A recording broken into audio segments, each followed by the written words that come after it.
Welcome back, guys, and welcome back to another video. Today's video is 3 games that absolutely blew my mind with the stories at the ending. It's not necessarily my 3 favourite twists, but these games have stood the test of time with me, and I have thoroughly enjoyed ending these games, and they were just like wow at the ending. Guys, and if you also look over my shoulder, the pre-order from Elden Ring, and there is the days counting down, and I cannot wait to stream this game for you guys, and also can't wait to play it for myself.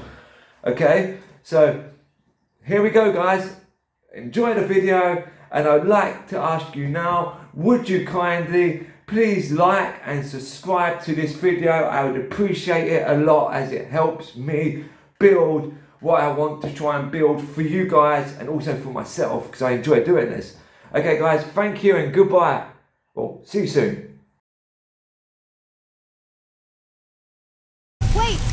Father! Something's happening.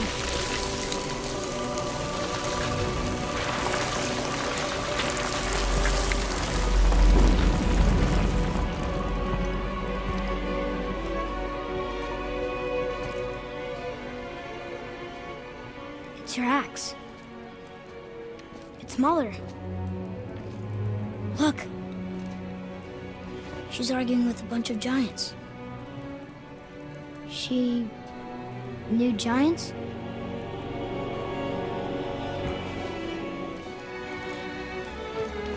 That's us. The first time we met the world serpent. But how? And our fight with Baldur. But that just happened. Wait. They knew everything that was going to happen. The dragon in the mountain, the stone mason, all these drawings. This is our story. No. This is your story. But what does it all mean? Guys, so tell me, what does this mean? Kratos doesn't even understand his own son at the moment. Neither does his son even understand himself. Surely there's more to this story, and the game will develop as it goes on, and we're going to find this out pretty soon.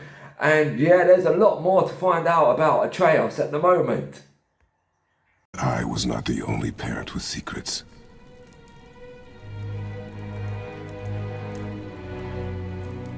You didn't know. She was a giant.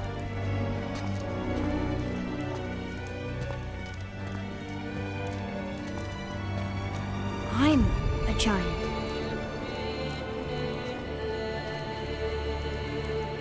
Why didn't she tell us? She sent us here, knowing we would find this. But why not just tell us the truth? Your mother would have had good reasons.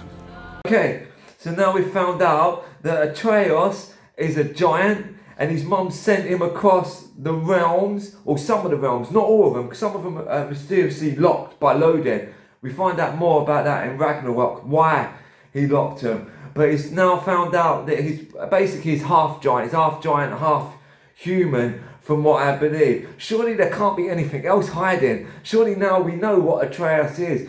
But then again, if you know Norse mythology, you kinda know what's coming up. And this was the part was like, wow. Okay, so guys, the story continues. So, I get that Mother was a giant, which makes me part giant and part god. And part mortal. Right. I guess there's just one thing I don't understand. My name on the wall. The giants called me Loki?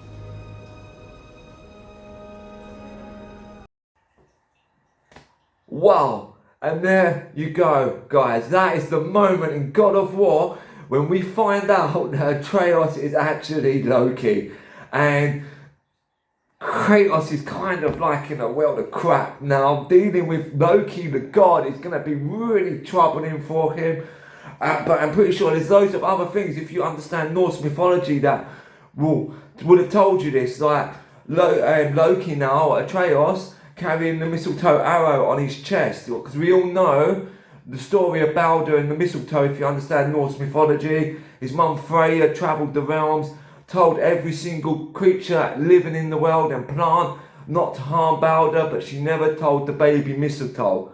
And the baby mistletoe was thrown at Balder, and this is how Balder was ending up being killed. Now for me, this ending was great, and now I understand Norse mythology more. I would have seen it coming, but I didn't. And this is where it's going to lead with Ragnarok is, hold up, who is Kratos? How did Kratos get to Midgard? Why was he there? He comes from Greek mythology, originally made up, but how did he get from Greek to Midgard? And we will find this out in Ragnarok. I'm sure there's more twists and more things that is going to blow my mind in this game. This is why I'm really excited for it. Guys, okay, we shall continue.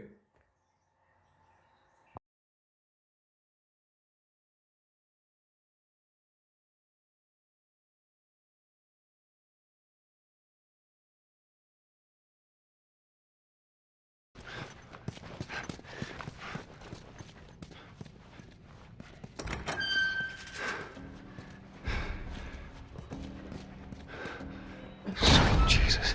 Doctor? What are you doing in here? I won't let you take her. This, don't.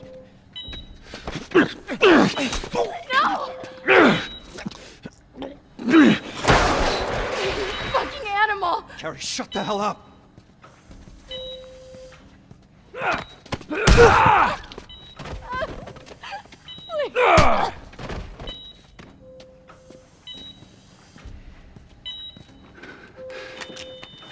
Come on, baby girl.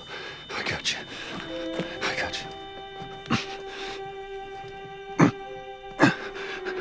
Oh, shit.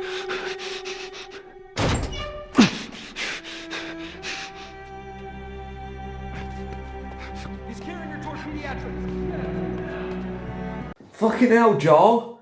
Joel, what are you doing? Not only have you killed the only surgeon that can perform this surgery on Ellie, is also going against Ellie's wish because he can't deal with losing another daughter-like figure in his life. He needs to respect what Ellie would wanted him to have done here. But no, Joel is slowly realising that Joel is actually quite a selfish guy. And he's slowly becoming the bad guy. And that surgeon, wow, is he going to regret killing that surgeon? But we're going to save that story for another video in the future, okay?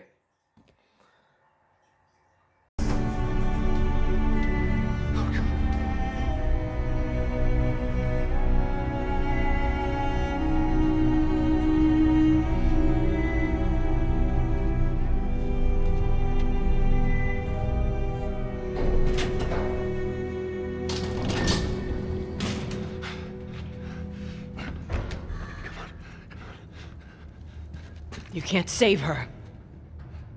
Even if you get her out of here, then what? How long before she's torn to pieces by a pack of clickers? That is, if she hasn't been raped and murdered first. It ain't for you to decide. It's what she'd want. And you know it. And then to finish it off, he goes and kills most of the Fireflies. The ones that know how to fix the outbreak. Joel could have stopped this. Yes, Ellie would have died, but she would have become infamous as a hero with people. She would have been a word of inspiration that she was willing to sacrifice her life to save humanity. And maybe this would have changed the way that humanity is working against each other, and maybe they would have started working with one another. But Joel fucked it up. As always. I know that's not what you want to hear right now. Swear to me. Swear to me that everything that you said about the Fireflies is true. I swear.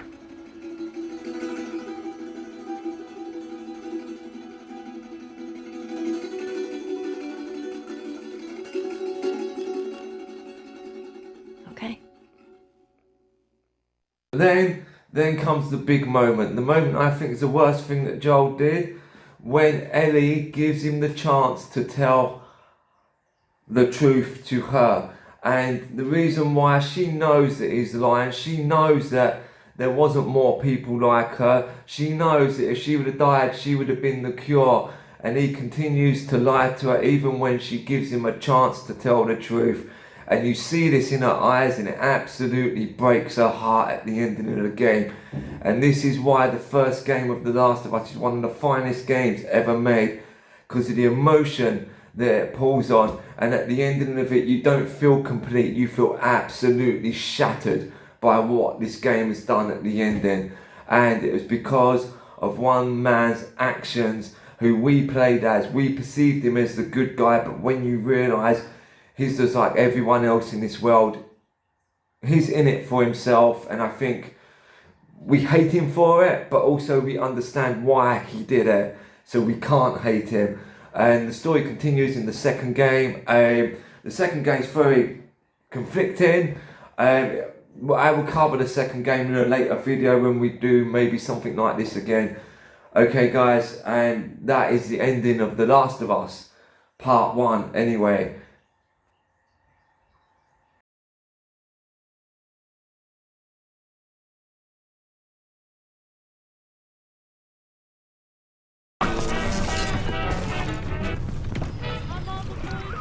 Sounds like that should about do it. Head on back to Fontaine Fisheries when you're ready, would you kindly?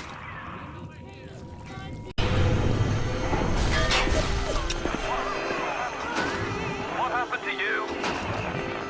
I've been trying to raise you for a dog's age. Never mind. Would you kindly leg it over to the spear and get on down to Hephaestus? It's time to settle up with Ryan. Oh, we don't? Then you and I are ghosts. Now, would you kindly head to Ryan's office and kill the son of a bitch? Okay, would you kindly? Yes, I would kindly. Would you kindly fix this? Yes, I would kindly. Would you kindly go and murder this person? Yes, I would kindly. The guy at Atlas helps you from the start, and everything he says to you is, would you kindly? What a way to ask me to do things. Yes, man, this guy sounds great, and to me, I would say, what a guy. Amazing. Would you kindly? Yes, I would. Stop, would you kindly? Would you kindly? Powerful phrase.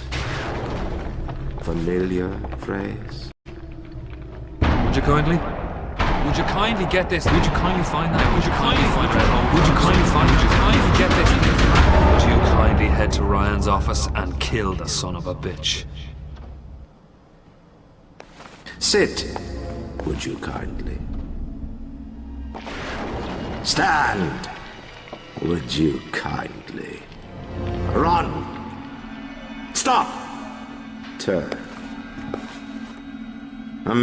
So, in the ending of this game, it turns out the would you kindly guy, Atlas, sounds great, wonderful guy, turns out to be no more than the main antagonist and the creator of Rapture, Andrew Ryan, and you have been doing his dirty work from the start.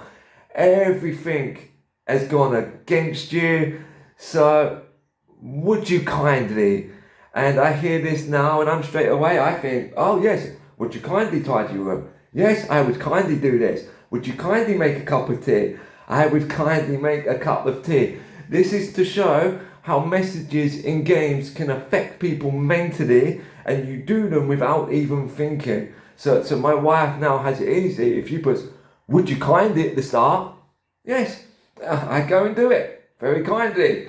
Even though I know it turned out to be the bad dude, and I literally fucked everything up.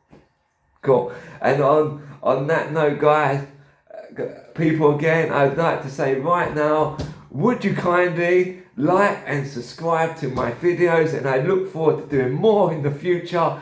and we can continue to enjoy this.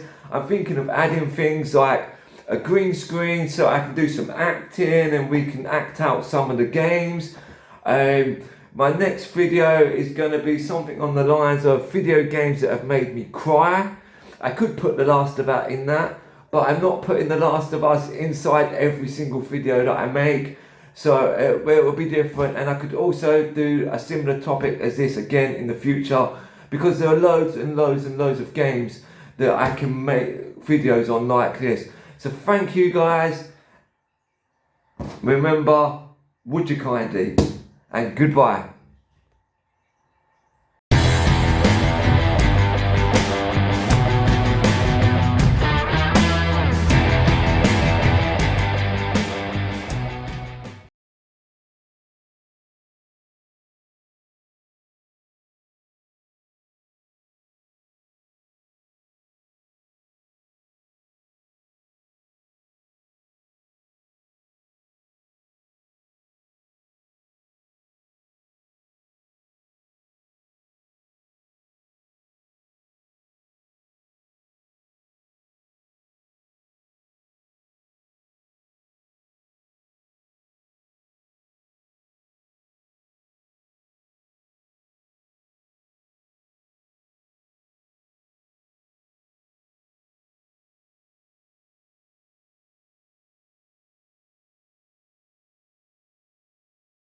Okay guys, now what I want to add at the ending of the video is some type of like story time.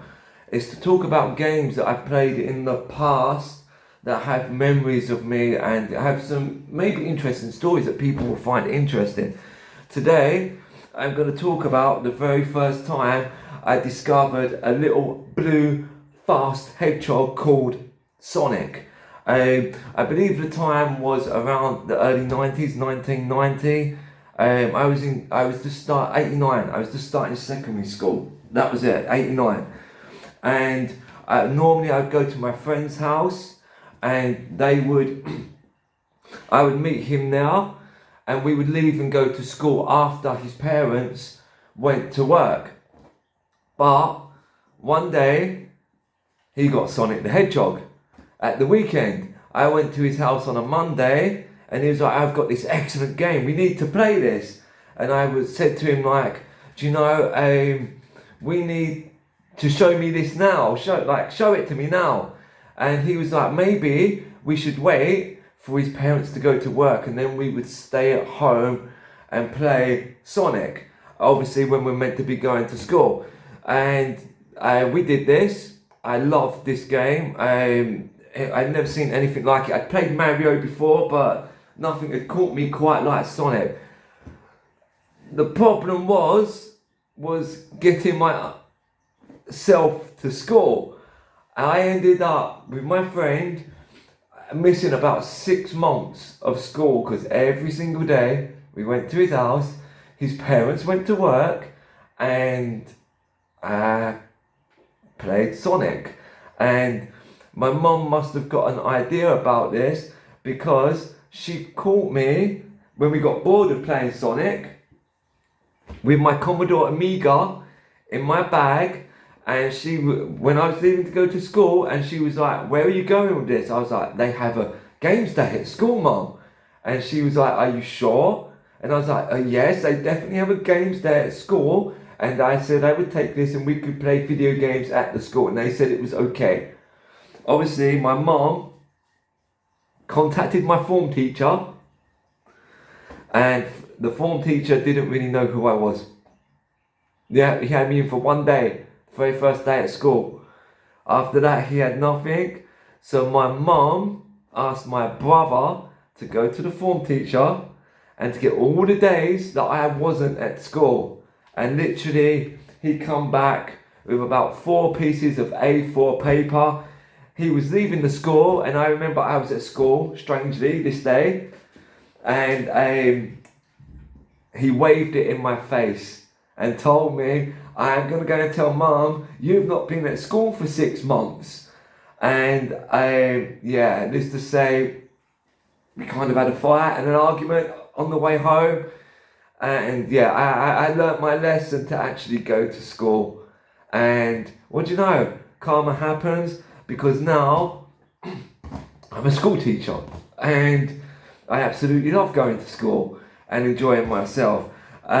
Also guys, I want people that are in my class, one student from each class, the first one to tell me this story that I've just told you with Sonic the Hedgehog will get some item to do with merchandise.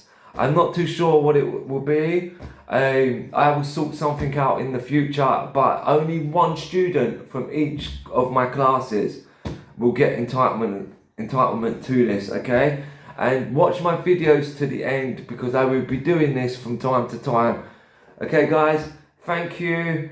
I hope you enjoyed the video, and have an excellent Sunday or Monday or whenever you're watching this. And I look forward to seeing you again soon. Okay guys, and remember, would you kindly?